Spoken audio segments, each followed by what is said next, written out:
nous allons apprendre à calculer ce qu'on appelle les pertes de pression régulières dans un premier temps. Régulières. Et on fera ensuite dans le G3 les pertes de pression, le calcul des pertes de pression singulières qui est moins utilisé en air comprimé. Alors la formule que je vais utiliser, c'est cette formule ici qui est très importante. Ce n'est pas la formule la plus précise. Elle concerne en fait, c'est la même formule que la formule utilisée pour l'eau ou les fluides incompressibles, alors que l'air est compressible. Toutefois, si vous perdez seulement 30 ou 60 ou 90 millibars de pression, alors que la pression d'entrée c'est 7000 millibars, on peut considérer que l'air comprimé, dans un réseau d'air comprimé, se comporte comme un fluide incompressible. Voilà. On commencerait à vouloir faire des calculs plus précis si tout d'un coup on ne perdait pas 30 millibars, mais si on perdait 3000 millibars, quelque chose comme ça. Là, on aurait des erreurs importantes.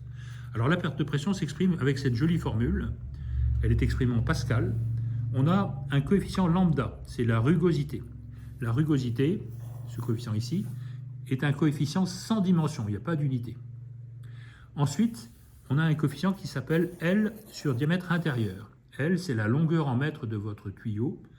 Et le diamètre intérieur, c'est également une longueur, c'est une valeur en mètres, donc on a des mètres par mètre, et donc c'est également sans dimension. Rho, c'est la masse volumique des kilogrammes par mètre cube. V au carré, c'est des mètres carrés par seconde au carré. Et on divise ça par 2, et cette valeur ici, c'est ce qu'on appelle l'énergie cinétique de l'air comprimé. Voilà. Alors quand on fait le produit de tous ces éléments-là, on a une perte de pression en Pascal. Il y aura des applications numériques, peut-être on essaiera d'en mettre en vidéo, mais en écrit, on ne va pas faire ça, à mon avis c'est excessif, enfin, je ne sais pas, on réfléchira. C'est plutôt dans les cours présentiels qu'on va faire les applications numériques en faisant calculer aux stagiaires quelques cas particuliers.